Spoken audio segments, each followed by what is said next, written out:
ನಾನು ಇಷ್ಟೆಲ್ಲ ಹೇಳಿದ್ಮೇಲೆ ಜಗದೀಶ್ ಸರ್ ಬಗ್ಗೆ ಒಂದು ಮಾತು ಹೇಳ್ಬೇಕು ಮ್ಯಾಮ್. ನೀವು ಒಳಗಡೆ ಹೋಗ್ಬೇಕಾದ್ರೆ ಫೈರ್ ಬ್ರ್ಯಾಂಡ್ ಅಂದವರು ಅವರೇ, ಗೇಮ್ ಚೇಂಜರ್ ಅಂತ ಕೂಡ ಕರೆದ್ರು, ಒಂಥರ ಸಿಂಗಲ್ ಸಿಂಹ ಅನ್ನೋ ಥರನೂ ಮಾತಾಡಿದ್ರು, ಕೊಹಿನೂರು ಡೈಮಂಡು ಅಂತಲೂ ಪದ ಬಳಕೆ ಮಾಡಿದ್ದಾರೆ. ಇಷ್ಟೆಲ್ಲ ನಿಮ್ಮನ್ನ ಹೊಗಳದಂಥ ವ್ಯಕ್ತಿ ಇಲ್ಲ. ನೀವು ಒಳಗಡೆ ಹೋದಾಗ ಅವರಿಬ್ರು ಗೌತಮಿ ಮತ್ತೆ ಅವರು ಕೂತಿರ್ತಾರೆ, ಆಲ್ರೆಡಿ ಒಳಗಡೆ ಹೋಗಿರ್ತಾರೆ. ಅವಾಗ ಏನು ಹೇಳ್ತೀರಿ ಅಂತ ಕೇಳಿದಾಗ ಸುದೀಪ್ ಸರ್ ಅವರು ಇಬ್ರು ಒಪಿನಿಯನ್ ಹೇಳಬೇಕಾದ್ರೆ ಅಷ್ಟೆಲ್ಲ ಹೊಗಳಿದ ಮನುಷ್ಯ ಕೇಸ್ಗಳ ವಿಚಾರಕ್ಕೆ ಬಂದಾಗ ನಿಮ್ಮನ್ನ ತುಂಬ ಟ್ರಿಗರ್ ಮಾಡಿದ್ರು.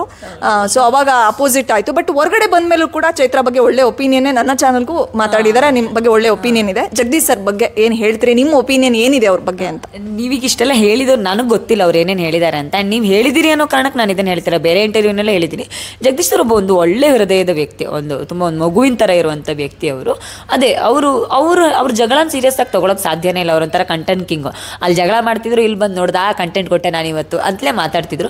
ಬೆಳಗ್ಗೆ ಎದ್ದು ನಿಂತರೆ ಮತ್ತೆ ಬಿಸಿನೀರು ತಂದ್ಕೊಡೋರು, ಮತ್ತೆ ಡಾನ್ಸ್ ಮಾಡೋರು, ಮತ್ತೆ ಖುಷಿಲಿ ಶೇಕ್ ಹ್ಯಾಂಡ್ ಮಾಡೋರು. ಸೊ ಅವ್ರು ಹೀಗೆ ಅಂತ ಪ್ರಿಡಿಕ್ಟ್ ಮಾಡೋಕ್ಕಾಗ್ತಿರ್ಲಿಲ್ಲ. ಅವ್ರ ಜಗಳನಾಗಲಿ ಅವ್ರ ಪ್ರೀತಿನಾಗಲಿ ನಂಗೆ ತುಂಬ ಸೀರಿಯಸ್ ಆಗಿ ತೊಗೊಳಕ್ಕೆ ಆಗ್ತಾನೆ ಇರಲಿಲ್ಲ. ಅದನ್ನು ನನಗೆ ತುಂಬ ಸಲ ಅನಿಸಿದ್ದಿದೆ. ಅವ್ರು ತುಂಬ ಒಳ್ಳೆ, ಅಂದರೆ ಒಂದು ತುಂಬ ಸ್ಟ್ರೈಟಾಗಿ ತೊಗೊಳ್ಳೋ ಒಂದು ಶುದ್ಧ ಮನಸ್ಸಿನ ವ್ಯಕ್ತಿ. ಜಗದೀಶ್ ಸರ್ ಏನೋ ಒಂದು ಕೆಟ್ಟ ವ್ಯಕ್ತಿತ್ವ ಅವರಲ್ಲಿ ಖಂಡಿತ ಇರಲಿಲ್ಲ. ಜಗಳ ಮಾಡ್ತಿದ್ರು, ಟ್ರಿಗರ್ ಮಾಡೋಕ್ಕೆ ನಿಂತರೆ ಯಾರು ಅಂದರೆ ತುಂಬ ಹಿಂಸೆ ಅನ್ನೋ ಥರ ಟ್ರಿಗರ್ ಮಾಡ್ತಿದ್ರು ಅನ್ನೋದು ಬಿಟ್ಟರೆ ತುಂಬ ಒಳ್ಳೆ ವ್ಯಕ್ತಿ. ಆ ವಿಚಾರದಲ್ಲಿ ಇದೆಲ್ಲ ತುಂಬ ಮಾತಾಡ್ತಿದ್ವಿ, ನಾವಿಬ್ಬರು ತುಂಬ ಹಂಚ್ಕೊಳ್ತಿದ್ವಿ. ವೈಯಕ್ತಿಕವಾಗಿ ನನಗೆ ಯಾವಾಗಲೂ ಹೇಳೋರು, ಇಲ್ಲ ಪಾಪ ಅವಳಿಗೆ ಷಡ್ಯಂತ್ರ ಮಾಡಿದ್ದಾರೆ, ನಾನು ಯಾವಾಗಲೂ ನಿನ್ನ ಜೊತೆಗೆ ನಿಂತ್ಕೋತೀನಿ ಅಂತ ಹೇಳ್ತಿದ್ರು. ಜಗಳ ಅಂತ ಬಂದಾಗ ಅವ್ರು ಎಲ್ಲ ಪ್ರೀತಿನ ಬದಿಗಿಟ್ಟು ಜಗಳ ಮಾಡ್ತಾರೆ. ನೆಕ್ಸ್ಟ್ ಸೆಕೆಂಡ್ ಇವರನ್ನ ಜಗಳ ಮಾಡಿದ್ದು ಅಂತ ಅನ್ಸಕ್ಕೆ ಆಶ್ಚರ್ಯ ಆಗಬೇಕು, ಆ ಥರ ಮಾತಾಡೋರು. ಹಾಗಾಗಿ ನನಗೆ ಅವ್ರ ಬಗ್ಗೆ ಭಾಳ ಪ್ರೀತಿ ಇದೆ. ಯಾವತ್ತೂ ನನಗೆ ಅವ್ರ ಮೇಲೆ ದ್ವೇಷ ಇಲ್ಲ. ಅವ್ರು ಹೋದ್ರು, ಅವ್ರು ಹೌದು ಘಟನೆ ಆಗಿದ್ದು ತಪ್ಪು, ಅದನ್ನು ಪದಬಳಕೆ ಮಾಡಿದ ತಪ್ಪು, ಅದಕ್ಕೆ ಕಾರಣಗಳು ತುಂಬ ಇದೆ. ಅವರು ಮಾತಾಡಿರೋ ರೀತಿಗಳು ತಪ್ಪಾಗಿದೆ, ಅದನ್ನು ನಾನು ಯಾವತ್ತೂ ಹೇಳ್ತೀನಿ. ಅದರಿಂದ ಆಚೆಗೂ ತುಂಬ ಒಳ್ಳೆ ಮನಸ್ಸಿನ ವ್ಯಕ್ತಿ, ಅದರಲ್ಲಿ ಯಾವುದೇ ಪ್ರಶ್ನೆ ಇಲ್ಲ. ಬಿಗ್ ಬಾಸ್ ಅಲ್ಲಿ ಇನ್ನೊಂದು ನೀವು ಮಾತಾಡಿದ್ದು ಇನ್ನೊಂದು ಟೆಲಿಕಾಸ್ಟ್ ಆಗಿದೆ. ಬಹುಶಃ ಬೇರೆಯವರು ಯಾರಾದರೂ ರಿಪೋರ್ಟರ್ಗಳು ಕೇಳಿರ್ಬೋದು, ನನಗೆ ಗೊತ್ತಿಲ್ಲ. 75ರಿಂದ 80 ವರ್ಷ ಬದುಕ್ತೀರಿ, 3 ರಿಲೇಷನ್ಶಿಪ್ಪು ನಿಮಗೆ ಬ್ರೇಕಪ್ ಆಗಿದೆ, 100 ಕೋಟಿ ಮಾಡಲ್ಲ, ಬಟ್ ಆದರೂ ನಿಮ್ಗೇನು ದುಡ್ಡಿಗೆ ಕೊರತೆ ಆಗಲ್ಲ, ತುಂಬ ಕಳ್ಕೊಂಡಿದ್ದೀರ ಹುಡುಗಿರ್ಗೋಸ್ಕರ. ಮದುವೆ ಒಂದು 35ರಿಂದ 38 ವರ್ಷ ಆಗುತ್ತೆ. ಇದು ಯಾರ ಕೈನೂ ನೋಡಿ ನೀವು ಜಾತಕ ಹೇಳಿದ್ದು? ಬಹುಶಃ ಹಿಂದೆ ಯಾವತ್ತಾದರೂ ಯಾವುದಾದ್ರೂ ಜಾತಕ ಹೇಳಿದ್ದು ನಿಜ ಆಗಿದೆಯಾ ಅಂತ? ಶಿಶಿರಣ್ಣನ ಹೇಳಿದ್ರು ಅನ್ಕೋತೀನಿ ನಾನು. ಎಲ್ಲರಿಗೂ ಹೇಳಿದ್ದೆ, ಇಡೀ ಮನೆಯಲ್ಲಿ ಎಲ್ಲರಿಗೂ, ಒಂದು ಇಬ್ಬರಿಗೆ ಬಿಟ್ಟು ಮತ್ತೆ ಎಲ್ಲರಿಗೂ ಹೇಳಿದ್ದೀನಿ. ಅಂದರೆ ನಾನೇನು ಅದನ್ನು ಕಲ್ತಿಲ್ಲ, ಅಂದರೆ ತುಂಬ ಸೀರಿಯಸ್ ಆಗಿ ಕಲ್ತಿರೋದಲ್ಲ. ಸುಮ್ಮನೆ ನನಗೆ ತುಂಬ ಆತ್ಮೀಯರಾಗಿರೋ ಫ್ರೆಂಡ್ ಒಬ್ರು ಅದನ್ನು ಹೇಳ್ಕೊಟ್ಟಿದ್ರು, ಈ ಲೈನ್ಸ್ ಇದ್ದರೆ ಹಿಂಗಿರುತ್ತೆ ಅಂತ ಅಂದಾಜು ಅನ್ನೋ ಥರ. ಸೊ ಒಂದು ಸ್ವಲ್ಪ ಬೇಸಿಕ್ಸ್ ಅದ್ರ ಬಗ್ಗೆ ತಿಳ್ಕೊಂಡಿದ್ದೆ ಅನ್ನೋ ಕಾರಣಕ್ಕೆ ಅದನ್ನು ಹೇಳಿದ್ದೆ ಅಷ್ಟೇ. ಶಿಶಿರಣ್ಣನು ಹೇಳಿದ್ರು ಅದು ನಿಜ, ಆಲ್ಮೋಸ್ಟ್ ಹೇಳಿರೋದೆಲ್ಲ ನಿಜ. ಮನೆ ಒಳಗಡೆ ಯಾರಿಗೆಲ್ಲ ಹೇಳಿದ್ದೀನಿ ಅವರೆಲ್ಲ ಬಹುತೇಕ ನಿಜ ಅಂತಲೇ ಹೇಳ್ತಿದ್ರು. ಅದೇನೋ ನಾನು ಪ್ರೊಫೆಷನ್ ಆಗಿ ಸೀರಿಯಸ್ ಆಗಿ ತೊಗೊಂಡು ಕಲ್ತ್ಕೊಂಡೇನೋ ಮಾಡಿದ್ದಲ್ಲ. ನನ್ನ ಫ್ರೆಂಡ್ ಒಂದು ಸ್ವಲ್ಪ ನನಗೆ ಹೇಳ್ಕೊಟ್ಟಿದ್ರು, ಈ ಲೈನ್ಸ್ ಹೀಗಿರುತ್ತೆ, ಕೈಯಲ್ಲಿ ಹೀಗಿದ್ರೆ ಹೀಗೆ ಅಂತ. ನಂಬುವವರಿಗೆ ಬಿಟ್ಟಿದ್ದದು, ಅವ್ರವ್ರ ನಂಬಿಕೆ ಮೇಲೆ ಬಿಟ್ಟಿರೋವಂಥದ್ದು. ನಾನು ಅದನ್ನೇನು ಗಂಭೀರವಾಗಿ ತೊಗೊಳ್ಳೋದಿಲ್ಲ, ಯಾರು ನಂಬಲಿ ಅಂತಲೂ ಕೇಳೋದಿಲ್ಲ. ಅದು ಅವ್ರವ್ರ ಇಚ್ಛೆ, ಅದು ಅವರಿಗೆ ಖುಷಿ ಕೊಟ್ಟರೆ ಖುಷಿ, ಇಲ್ಲ ಅಂತಂದರೆ ಎಚ್ಚರಿಕೆ ಅಂತಂದರೆ ಎಚ್ಚರಿಕೆ ಅಷ್ಟೇ ಅಂತ. ಓಕೆ, ಹಾಗಾದರೆ ಭವ್ಯ ಮತ್ತು ತ್ರಿವಿಕ್ರಮ್ ಇಬ್ಬರು ಯಾವತ್ತಾದರೂ ಶಿಶಿರ್ಗೆ ಹೇಳಿದ್ಮೇಲೆ ನಮ್ಗೆ ಹೇಗಿದೆ ಅಂತ ಯಾವತ್ತಾದರೂ ಕೇಳಿದಾರಾ? ಅವ್ರದ್ದು ಹೇಳಿದಿರಾ ಭವಿಷ್ಯ ಅಥವಾ ಹೇಗೆ? ಇಲ್ಲ, ತ್ರಿವಿಕ್ರಮ್ ಅಣ್ಣಂಗೆ ನೋಡಿದ್ದೆ, ಹೇಳಿದ್ದೆ ಅಷ್ಟೇ. ತ್ರಿವಿಕ್ರಮ್ ಅಣ್ಣಂಗೆ ಸ್ವಲ್ಪ ಅದ್ರ ಬಗ್ಗೆ ನಾಲೆಜು ಇದೆ. ಸೊ ಭವ್ಯಂಗೆ ಹೇಳಿಲ್ಲ ಅನ್ಕೋತೀನಿ ನಾನು ಇನ್ನು ಅಷ್ಟೇ. ಅವ್ರ ಬಗ್ಗೆ ಜನರಲಾಗಿ ನಾನೇನು ತೀರೋ ವೈಯಕ್ತಿಕ ನಾನೇನು ಅದ್ರ ಬಗ್ಗೆ ನಂಗೆ ಅಷ್ಟೆಲ್ಲ ಏನೂ ಗೊತ್ತಿಲ್ಲ. ಸುಮ್ಮನೆ ಒಂದು ಬೇಸಿಕ್ಸ್ ಒಂಚೂರು ಹೇಳ್ಕೊಟ್ಟಿರೋದ್ರ ಬಗ್ಗೆ ಅಂದಾಜು ಮಾಡಿ ನೋಡ್ತೀನಿ ಅಷ್ಟೇ. ಬಿಗ್ ಬಾಸ್ ಅಲ್ಲಿ ಇನ್ನೊಂದು ನೀವು ಮಾತಾಡಿದ್ದು ಇನ್ನೊಂದು ಟೆಲಿಕಾಸ್ಟ್ ಆಗಿದೆ. ಬಹುಶಃ ಬೇರೆಯವರು ಯಾರಾದರೂ ರಿಪೋರ್ಟರ್ಗಳು ಕೇಳಿರ್ಬೋದು, ನನಗೆ ಗೊತ್ತಿಲ್ಲ. 75ರಿಂದ 80 ವರ್ಷ ಬದುಕ್ತೀರಿ, 3 ರಿಲೇಷನ್ಶಿಪ್ಪು ನಿಮಗೆ ಬ್ರೇಕಪ್ ಆಗಿದೆ, 100 ಕೋಟಿ ಮಾಡಲ್ಲ, ಬಟ್ ಆದರೂ ನಿಮ್ಗೇನು ದುಡ್ಡಿಗೆ ಕೊರತೆ ಆಗಲ್ಲ, ತುಂಬ ಕಳ್ಕೊಂಡಿದ್ದೀರ ಹುಡುಗಿರ್ಗೋಸ್ಕರ. ಮದುವೆ ಒಂದು 35ರಿಂದ 38 ವರ್ಷ ಆಗುತ್ತೆ. ಇದು ಯಾರ ಕೈನೂ ನೋಡಿ ನೀವು ಜಾತಕ ಹೇಳಿದ್ದು? ಬಹುಶಃ ಹಿಂದೆ ಯಾವತ್ತಾದರೂ ಯಾವುದಾದ್ರೂ ಜಾತಕ ಹೇಳಿದ್ದು ನಿಜ ಆಗಿದೆಯಾ ಅಂತ? ಶಿಶಿರಣ್ಣನ ಹೇಳಿದ್ರು ಅನ್ಕೋತೀನಿ ನಾನು. ಎಲ್ಲರಿಗೂ ಹೇಳಿದ್ದೆ, ಇಡೀ ಮನೆಯಲ್ಲಿ ಎಲ್ಲರಿಗೂ, ಒಂದು ಇಬ್ಬರಿಗೆ ಬಿಟ್ಟು ಮತ್ತೆ ಎಲ್ಲರಿಗೂ ಹೇಳಿದ್ದೀನಿ. ಅಂದರೆ ನಾನೇನು ಅದನ್ನು ಕಲ್ತಿಲ್ಲ, ಅಂದರೆ ತುಂಬ ಸೀರಿಯಸ್ ಆಗಿ ಕಲ್ತಿರೋದಲ್ಲ. ಸುಮ್ಮನೆ ನನಗೆ ತುಂಬ ಆತ್ಮೀಯರಾಗಿರೋ ಫ್ರೆಂಡ್ ಒಬ್ರು ಅದನ್ನು ಹೇಳ್ಕೊಟ್ಟಿದ್ರು, ಈ ಲೈನ್ಸ್ ಇದ್ದರೆ ಹಿಂಗಿರುತ್ತೆ ಅಂತ ಅಂದಾಜು ಅನ್ನೋ ಥರ. ಸೊ ಒಂದು ಸ್ವಲ್ಪ ಬೇಸಿಕ್ಸ್ ಅದ್ರ ಬಗ್ಗೆ ತಿಳ್ಕೊಂಡಿದ್ದೆ ಅನ್ನೋ ಕಾರಣಕ್ಕೆ ಅದನ್ನು ಹೇಳಿದ್ದೆ ಅಷ್ಟೇ. ಶಿಶಿರಣ್ಣನು ಹೇಳಿದ್ರು ಅದು ನಿಜ, ಆಲ್ಮೋಸ್ಟ್ ಹೇಳಿರೋದೆಲ್ಲ ನಿಜ. ಮನೆ ಒಳಗಡೆ ಯಾರಿಗೆಲ್ಲ ಹೇಳಿದ್ದೀನಿ ಅವರೆಲ್ಲ ಬಹುತೇಕ ನಿಜ ಅಂತಲೇ ಹೇಳ್ತಿದ್ರು. ಅದೇನೋ ನಾನು ಪ್ರೊಫೆಷನ್ ಆಗಿ ಸೀರಿಯಸ್ ಆಗಿ ತೊಗೊಂಡು ಕಲ್ತ್ಕೊಂಡೇನೋ ಮಾಡಿದ್ದಲ್ಲ. ನನ್ನ ಫ್ರೆಂಡ್ ಒಂದು ಸ್ವಲ್ಪ ನಂಗೆ ಹೇಳ್ಕೊಟ್ಟಿದ್ರು, ಈ ಲೈನ್ಸ್ ಹೀಗಿರುತ್ತೆ, ಕೈಯಲ್ಲಿ ಹೀಗಿದ್ರೆ ಹೀಗೆ ಅಂತ. ನಂಬುವವರಿಗೆ ಬಿಟ್ಟಿದ್ದದು, ಅವ್ರವ್ರ ನಂಬಿಕೆ ಮೇಲೆ ಬಿಟ್ಟಿರೋವಂಥದ್ದು. ನಾನು ಅದನ್ನೇನು ಗಂಭೀರವಾಗಿ ತೊಗೊಳ್ಳೋದಿಲ್ಲ, ಯಾರು ನಂಬಲಿ ಅಂತಲೂ ಕೇಳೋದಿಲ್ಲ. ಅದು ಅವ್ರವ್ರ ಇಚ್ಛೆ, ಅದು ಅವರಿಗೆ ಖುಷಿ ಕೊಟ್ಟರೆ ಖುಷಿ, ಇಲ್ಲ ಅಂತಂದರೆ ಎಚ್ಚರಿಕೆ ಅಂತಂದರೆ ಎಚ್ಚರಿಕೆ ಅಷ್ಟೇ ಅಂತ. ಓಕೆ, ಹಾಗಾದರೆ ಭವ್ಯ ಮತ್ತು ತ್ರಿವಿಕ್ರಮ್ ಇಬ್ಬರು ಯಾವತ್ತಾದರೂ ಶಿಶಿರ್ಗೆ ಹೇಳಿದ್ಮೇಲೆ ನಮ್ಗೆ ಹೇಗಿದೆ ಅಂತ ಯಾವತ್ತಾದರೂ ಕೇಳಿದಾರಾ? ಅವ್ರದ್ದು ಹೇಳಿದಿರಾ ಭವಿಷ್ಯ ಅಥವಾ ಹೇಗೆ? ಇಲ್ಲ, ತ್ರಿವಿಕ್ರಮ್ ಅಣ್ಣಂಗೆ ನೋಡಿದ್ದೆ, ಹೇಳಿದ್ದೆ ಅಷ್ಟೇ. ತ್ರಿವಿಕ್ರಮ್ ಅಣ್ಣಂಗೆ ಸ್ವಲ್ಪ ಅದ್ರ ಬಗ್ಗೆ ನಾಲೆಜು ಇದೆ. ಸೊ ಭವ್ಯಂಗೆ ಹೇಳಿಲ್ಲ ಅನ್ಕೋತೀನಿ ನಾನು ಇನ್ನು ಅಷ್ಟೇ. ಅವ್ರ ಬಗ್ಗೆ ಜನರಲಾಗಿ ನಾನೇನು ತೀರೋ ವೈಯಕ್ತಿಕ ನಾನೇನು ಅದ್ರ ಬಗ್ಗೆ ನಂಗೆ ಅಷ್ಟೆಲ್ಲ ಏನೂ ಗೊತ್ತಿಲ್ಲ. ಸುಮ್ಮನೆ ನಂಗೆ ಬೇಸಿಕ್ಸ್ ಒಂಚೂರು ಹೇಳ್ಕೊಟ್ಟಿರೋದ್ರ ಬಗ್ಗೆ ಅಂದಾಜು ಮಾಡಿ ನೋಡ್ತೀನಿ ಅಷ್ಟೇ. ಮದುವೆ ಪ್ರಸ್ತಾಪ ನೀವು ಮಾಡಿದ್ದಕ್ಕೆ ವಾಪಸ್ ಕ್ವಶನು. ಸೊ ಅದಕ್ಕೂ ಮೊದಲು ರಿಂಗು ಒಳಗಡೆ ಕಳೆದೋಗುತ್ತೆ, ಬಹುಶಃ ಟೆಲಿಕಾಸ್ಟ್ ಆಗಲ್ಲ ಅಂದ್ಕೊಂಡಿದ್ರೇನೋ ಗೊತ್ತಿಲ್ಲ, ಟೆಲಿಕಾಸ್ಟ್ ಆಗುತ್ತೆ. 2 ಸೆಕೆಂಡ್ ಉಂಗುರ ಇಲ್ಲ ಅಂತ ಗೊತ್ತಾದ ತಕ್ಷಣ ಕೊರಗಜ್ಜನ ನೆನಪು ಮಾಡ್ಕೊಳ್ತೀರಿ. ಕೊರಗಜ್ಜನ ನೆನಪು ಮಾಡ್ಕೊಂಡು ಮರುದಿನವೇ ನಿಮ್ಗೆ ಆ ಉಂಗುರ ಸಿಗುತ್ತೆ. ಸೊ ಅಲ್ಲಿ ದೈವಶಕ್ತಿ ಎಷ್ಟು ಪವರ್ಫುಲ್ ಅನ್ನೋದು ಗೊತ್ತಾಗುತ್ತೆ. ದುರ್ಗಾ ಪರಮೇಶ್ವರಿನ ಎಷ್ಟು ನಂಬ್ತಿರೋ ಅದೇ ಥರ ಕೊರಗಜ್ಜ ನಿಮ್ಮ ಬೆನ್ನೆಲುಬಾಗಿ ನಿಂತಿದ್ದಾರೆ ಅನ್ನೋದು ಗೊತ್ತಾಯ್ತು ನನಗೆ. ಕೊರಗಜ್ಜನ ಶಕ್ತಿ ನಿಮ್ಮ ಜೀವನದಲ್ಲಿ ಎಷ್ಟು ಪವರ್ಫುಲ್ಲು, ಯಾವ ಥರದ ಪಾತ್ರವನ್ನು ಪ್ಲೇ ಮಾಡಿದ್ದಾರೆ ಕೊರಗಜ್ಜ ನಿಮ್ಮ ಲೈಫಲ್ಲಿ ಅಂತ. ನಾವು ಕರಾವಳಿಯವರು ಅಂದ್ರೇ ಕೊರಗಜ್ಜ ಒಂದು ಪಾರ್ಟ್ ಆಫ್ ದ ಲೈಫ್ ಅಂತ ಎಲ್ರಿಗೂ ಗೊತ್ತಿರುತ್ತೆ. ನಮ್ಮಗಳಿಗೆ ಕರಾವಳಿಗರಿಗೆ ಮನೆ ದೈವ ಅಂತ ಇರುತ್ತೆ. ಈಗ ನನ್ನ ಮನೆ ದೈವ ಬಾಲ್ಚಿಕ್ಕು ಅಮ್ಮ ಇದ್ದಾರೆ. ಸೊ ಬಾಲ್ಚಿಕ್ಕು ನಾನು ಯಾವಾಗಲೂ ನಂಬ್ತೀನಿ, ಯಾವಾಗಲೂ ಪ್ರತಿಕ್ಷಣ ನೆನಪಿಸ್ಕೊಳ್ತೀನಿ. ನಮ್ಮಲ್ಲಿ ಕೊರಗಜ್ಜ ಹೇಗೆ ಅಂತಂದರೆ, ಏನಾದರೂ ಕಳೆದು ಹೋದರೆ, ಯಾರಾದರೂ ದುಡ್ಡು ಕೊಟ್ಟಿದ್ದು ವಾಪಸ್ ಕೊಡದೆ ಹೋದರೆ ಅಂಥದಕ್ಕೆಲ್ಲ ಟಕ್ಕಂತ ಕೊರಗಜ್ಜನಿಗೆ ಬೀಡ ಇಡ್ತೀನಿ, ಚಕ್ಲು ಇಡ್ತೀನಿ ಅಂತ ಹೇಳ್ಕೊಂಡ್ರೆ ಕೆಲಸ ಆಗುತ್ತೆ ಅನ್ನೋದೊಂದು ನಂಬಿಕೆ. ಆ ನಿಟ್ಟಲ್ಲಿ ಕಳ್ಕೊಂಡಿದ್ದಾಗ ಆ ಕ್ಷಣಕ್ಕೆ ಆ ಕೊರಗಜ್ಜ ನಾನು ಬಿಡ ಇಡ್ತೀನಿ, ನನಗೆ ನನ್ನ ಉಂಗುರ ಹುಡುಕೊಡಿ ಅಂತ ಅದನ್ನು ಹೇಳಿದ್ದೆ. ಒಂದು ಸ್ವಲ್ಪ ಹೊತ್ತಲ್ಲೇ ಒಂದು 2 ಅವರ್ಸಲ್ಲಿ ಉಂಗುರ ಸಿಕ್ಬಿಡುತ್ತೆ. ನನಗೆ ಖುಷಿ ಅಂದರೆ ಆ ಬಿಗ್ ಬಾಸ್ ತಂಡ ಆ ರಾಶಿ ಮಣ್ಣಿನಲ್ಲಿ, ಯಾಕಂದರೆ ಮಣ್ಣಲ್ಲಿ ಹತ್ತಿರದಿಂದ ನೋಡಿದ್ರೆ ಮಾತ್ರ ಗೊತ್ತಾಗುತ್ತೆ, ಈ ಕಲ್ಲುಗಳು ಉಂಡೆ ಆಗಿದ್ವು. ಅದನ್ನು ಮೂರ್ತಿ ಮಾಡುವಂಥ ಮಣ್ಣುಗಳು, ಅದು ಒಳಗಡೆ ಏನಾದರೂ ಹೊಕ್ಕೊಂಡ್ರೆ ಗೊತ್ತೇ ಆಗೋದಿಲ್ಲ, ಸಿಗೋದೂ ಇಲ್ಲ. ಯಾರ್ದೋ ಕಾಲಲ್ಲಿ ಚಪ್ಪಲಿ ಇಲ್ಲದ ಅಂಟ್ಕೊಂಡು ಹೋಗಿಬಿಟ್ರೆ, ತೊಳ್ಕೊಂಡು ಹೋದ್ರೆ ಸಿಗೋದೇ ಇಲ್ಲ. ಅಂಥ ಮಣ್ಣಿನ ಕೆಸರಿನ ನಡುವೆ ಅದನ್ನು ಹುಡುಕೊಟ್ಟಿದ್ದಾರಲ್ಲ, ನಿಜವಾಗ್ಲೂ ಬಿಗ್ ಬಾಸ್ ಟೀಮ್ಗೆ ಹ್ಯಾಟ್ಸ್ ಆಫ್ ಹೇಳಬೇಕು. ಅಷ್ಟು ರಾಶಿ ಮಣ್ಣಿತ್ತು, ನೀವು ನೋಡಿದ್ರೆ ಇದು ಇಡೀ ರೂಮ್ ತುಂಬ ಅಷ್ಟು ಮಣ್ಣು ಅದರಲ್ಲಿ. ಆ ಮಣ್ಣಿನ ಇದ್ರಲ್ಲಿ ಹೆಂಗೆ ಹುಡುಕಿದ್ರು ಗೊತ್ತಿಲ್ಲ. ಜೊತೆಗೆ ದೈವಶಕ್ತಿ ಸಹಾಯ ಮಾಡ್ತು ಅಂತ ಅನ್ಸುತ್ತೆ. ನಾನು ಅದು ಹೇಳಿದ್ರೆ ಮಾತಲ್ಲಿ ಹೇಳೋದಕ್ಕೆ ಸಾಧ್ಯನೇ ಆಗೋದಿಲ್ಲ. ಕೊರಗಜ್ಜನಿಗೆ ಪ್ರಾರ್ಥನೆ ಮಾಡಿದ್ದೆ, ಕಾರ್ತವೀರ್ಯ ಅರ್ಜುನನಿಗೆ ಪ್ರಾರ್ಥನೆ ಮಾಡಿದ್ದೆ.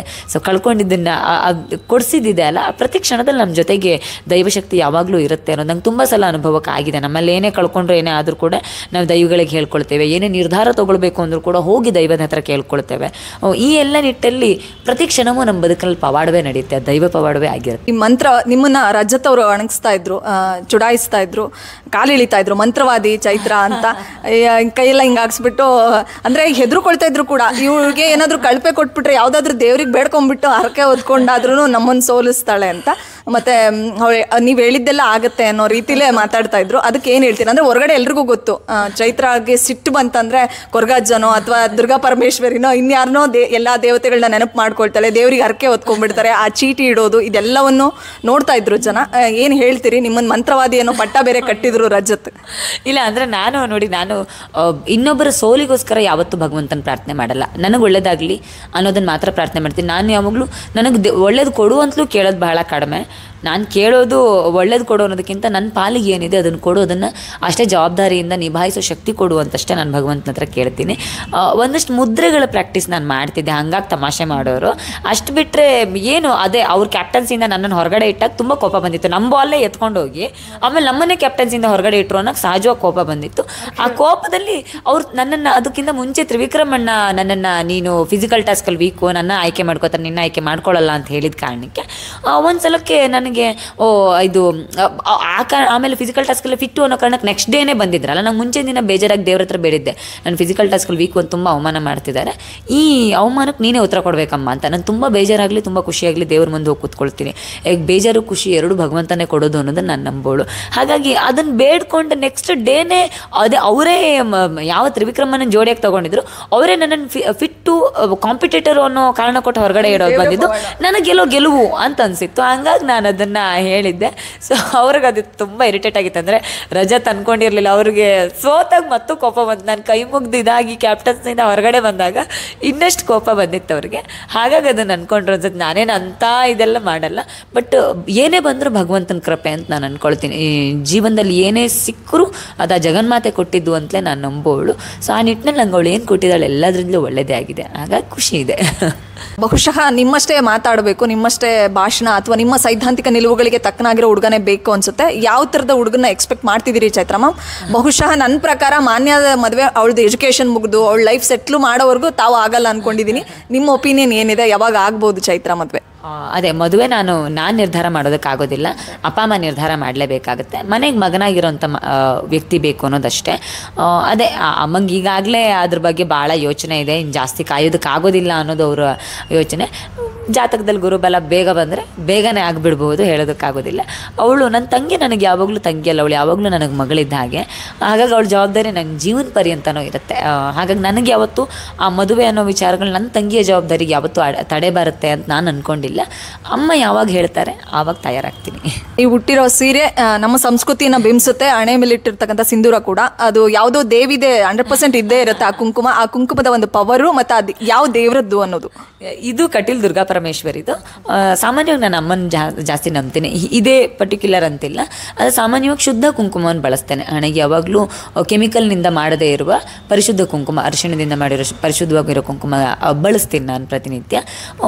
ಬಿಟ್ಟಾಗ ನನ್ನ ಸಂಸ್ಕೃತಿ, ನನ್ನ ಗರ್ವ, ಅದು ನನ್ನ ಬದ್ಧತೆ ಕೂಡ. ಮತ್ತು ಅದನ್ನು ಉಳಿಸ್ಕೊಂಡು ಮುಂದಿನ ತಲೆಮಾರಿಗೆ ಕೊಡಬೇಕು ಅನ್ನೋದು ನನ್ನ ಕನಸು ಕೂಡ. ಹಾಗಾಗಿ ಅದನ್ನು ಉಳಿಸ್ಕೊಳ್ಳುವ ಜವಾಬ್ದಾರಿಯನ್ನು ಅಷ್ಟೇ ನಿಷ್ಠೆಯಿಂದ ಮತ್ತು ಅಷ್ಟೇ ಖುಷಿಯಿಂದ, ಅಷ್ಟೇ ಕಂಫರ್ಟಿಂದ ನಾನು ಪಾಲನೆ ಮಾಡ್ತಾ ಇದ್ದೀನಿ. ಪುಸ್ತಕ, ವಿದ್ಯಾಭ್ಯಾಸ, ಜ್ಞಾನ ಅಂದಾಗ ಇನ್ನೊಂದು ಕ್ವಶನ್ ರೈಸ್ ಆಗುತ್ತೆ. ನೀವು ಮನೆ ಒಳಗಡೆ, ಬಿಗ್ ಬಾಸ್ ಮನೆ ಒಳಗಡೆ ಇದ್ದಾಗ ಇಲ್ಲಿವರೆಗೂ ಎಲ್ಲಿಯೂ ಹಂಚ್ಕೊಳ್ಳೋದ ಯಾವುದಾದ್ರೂ ಒಂದು ಸಂಗತಿನ ನನ್ನೊಟ್ಟಿಗೆ ಹಂಚ್ಕೊಳ್ಳೋದಾದರೆ ಅದನ್ನು ಹೇಳ್ಕೊಳ್ಬೋದು ಅಂತ ಹೇಳಿದಾಗ ಬಿಗ್ ಬಾಸು, ನೀವು ಓದಲಿಕ್ಕೆ ಪಟ್ಟಂಥ ಶ್ರಮ, ತಾಯಿಯಿಂದ ಮುಚ್ಚಿಟ್ಟಂಥ ಒಂದು ಸತ್ಯ, ಸೊ ಬೇರೆಯವ್ರ ಮನೆಯಲ್ಲಿ ಕೆಲಸ ಮಾಡಿ ಪಾತ್ರೆ ಗೀತ್ರೆ ತೊಳೆದು ನಾನು ಓದಬೇಕು ಅನ್ನೋಂಥ ಕನಸಿನ ಬೆನ್ನೇರಿದ್ದು.